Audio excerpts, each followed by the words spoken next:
Dünya Uyghur Qurultayı 4-cü növbətlik vəkillər qurultayı Yaponiya parlamentida içiliş murasimi və axbarat elan qilish yığınını dağdığlıq axırlaşdırıb, Yaponiya xalqi Yaponiya parlamenti aldida təşkilləgən Xitayning Uyğurlarga salgan zulmiga qarşı namoyishni tugitib, shu kuni tushdan keyin Yaponiya qahramonlar qabristonligini ziyorat qildi.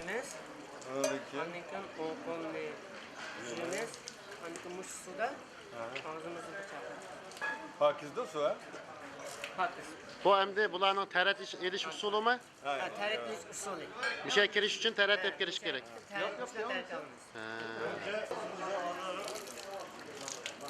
Şapkaları bu da mezarlara girmeden önceki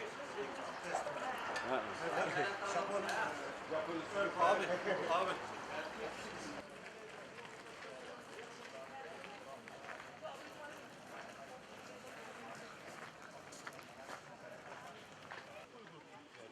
Onundan keyin Yaponiyadagi Uyg'urlarning qabrisini yo'qladi va ularning ro'yiga atab duo tilovat o'tkazdi.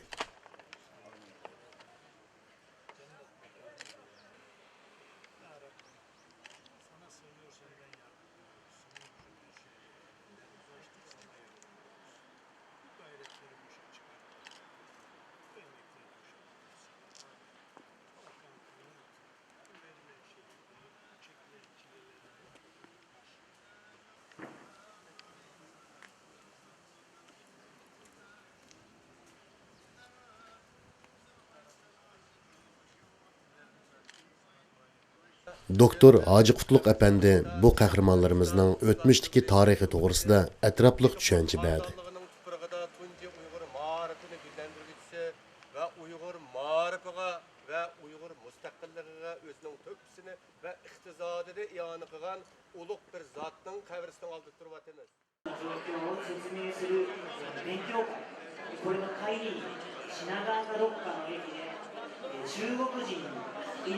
Kech soat 18dan 21gacha Yaponiya Uyg'ur jamiyatining sahibxonligida Arokadiya Ishchigadiya mehmonxonasida Yapon Uyg'ur madaniyat kechiligi va kechlik ziyofat birga o'tkazildi.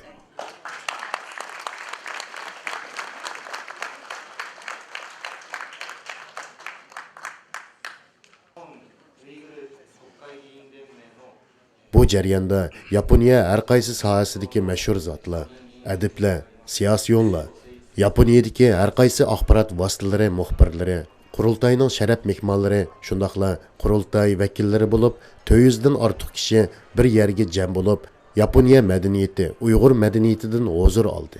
Uyg'urlarga Yaponiyada ko'p yordam qilgan yaponlik Uyg'urshunos, professor doktorlarga Rabiya Qodir xonim rahmat etish yuzasidan sovg'at taqdim qildi. Yaponlik do'stlarmi Rabiya Qodir xonimga sovg'at taqdim qilib, o'zlarining samimiy ko'nglini izhor qildi. Germaniya va Gollandiyadan kelgan san'atchilarimiz o'rinlagan san'at nomerlari ko'pchilikning qizg'in olqishiga erishdi. Oxirida Dünya Uyg'ur Qurultayi raisi Rabiya Qodir xonim yaponlik do'stlarga, shundaqla bu do'stlik kechiligini tashkillagan Yaponiya Uyg'ur jamiyatining raisi Ilhom Mahmud apandiga, dunyoning har qaysi joylaridan kelgan sharaf mehmonlari, qurultay vakillariga vakolatan alohida rahmat aytdi.